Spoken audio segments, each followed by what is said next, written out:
Hello guys, welcome back to the channel. In this one today, I'm going to be talking about thinking deeply about who has your best interests at heart. Now let's say that you're going along and you decide that you don't want to drink alcohol anymore and your group of friends gets angry at you and goes, bro, do you think you're better than us now or something? Just think about this. Why would they be wanting you to drink alcohol? Well, probably because misery loves company, right? We've all heard this saying, misery loves company. Miserable people like to have more miserable people around them to make themselves feel better. It's the same about successful people, the people that put down their bad habits and get up and do something with their life. And the same thing, they don't want to be around negative people that are telling them, oh, but you can't build this business or whatever, but get out of my space and I'm going to go and build the business. It's the same thing. So you need to be thinking about every time someone tells you, oh, well, you shouldn't be doing that. Think, does this person actually have my best interests at heart? Now, don't confuse this with ego. Like, you can get someone that tells you, no, I think that's a terrible idea. It's actually a terrible idea and it pays to listen to them. If you want to get rid of your degenerate habits, like going on TikTok, and your buddies are like, that's fine, bro, you can go on TikTok. Who told you it wasn't all right to go on TikTok? They sound pretty toxic, bro. Now you need to think, these sort of people, these are the people that don't want you to improve, because if you improve, that's going to show them that they're a pussy for not giving up their bad habits. That they can't give up. So they want to shame you for giving up your bad habits because it gives them a bit of satisfaction and makes them feel alright about themselves. I saw this podcast.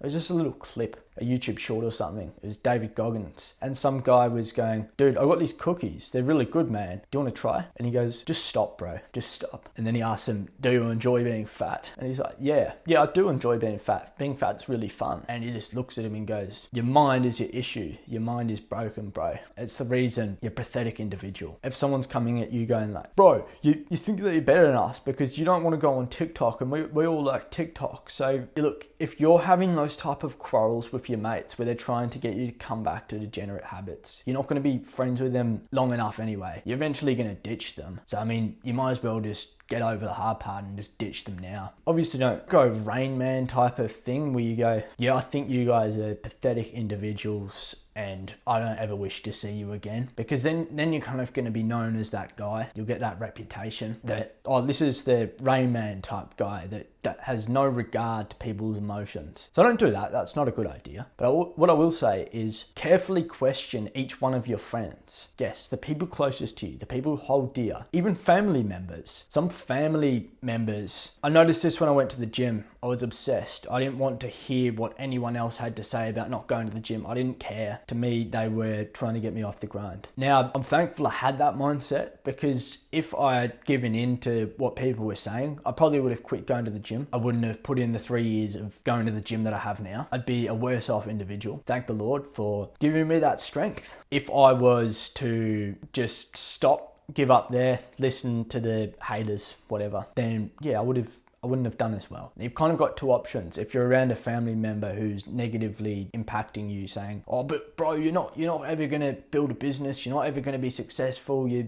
up in your own head. You're delusional, whatever. You've got two options. You can either get better at persuasion, which is the hard path. It's going to take a very long time. I'm not going to lie to you. I'm not going to sugarcoat it and say, yeah, man, you're going to pick up persuasion in a day. It's going to take ages. I've been trying to get better at persuasion for 6 months. I barely made a dent in it. So that's option one. Now, option two is spending less time with them. Now, this can also be hard because your family members are going to criticize you, going, you never spend time with us. Now, it's really up to you. Maybe there are other options. Maybe I'm being too black and white about this. But the point is, if you're constantly surrounding yourselves with people that tell you won't reach your goals, who'll laugh at your goals. And by the way, if people are laughing at your goals, that's a sign that you're starting to think big enough. You're starting to think for yourself. I'm reading a book called Outwitting the Devil by Napoleon Hill. And he talks about drifters. Now, what a drifter is someone that doesn't really think for themselves. These are, the type of people that will turn on the news every night and go, this affects my life so much.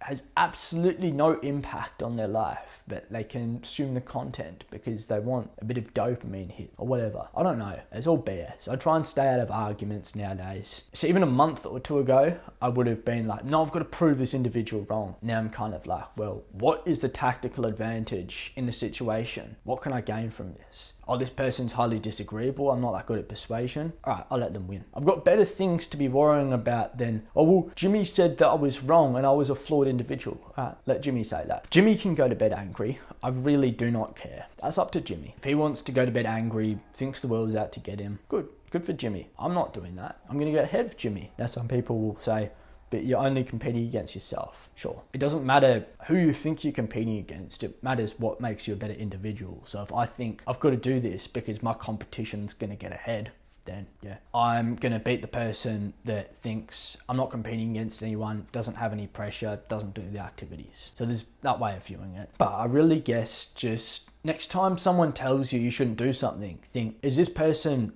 trying to help me? And most of the time, I don't think that people have bad intentions at heart. I forgot who said it. It was some saint, but Saint Bernard, it was some place in France, I can't pronounce. He said, the path to hell is paved with good intentions. No one that's done anything in history that's really bad, like Stalin, Hitler, Mao, they thought they were doing the right thing. So I'm not comparing your friends that tell you should come and do degenerate habits with Stalin, but I'm just saying no one that does bad thinks that they are doing bad. These people, they don't think that they're doing anything wrong by telling you to come back and do habits you don't really want to do. If people are bringing you down, stopping you from reaching your goals, well, maybe you don't associate with these people anymore. Maybe you cut them off in a friendly manner. They invite you to come and do drugs and you go, I've got stuff on or whatever. Just say you're busy, because I hope that you are busy. I hope that you are building your life. You're getting better. You're working, you're training. Be very careful about what these people say. These people will manipulate you into coming back into their habits. It's, again, I've said, misery loves company. That's it for this one, guys. I really hope you've enjoyed it. I really hope that you can find the strength to cut off people that are negatively harming your life. And as always, have a good one.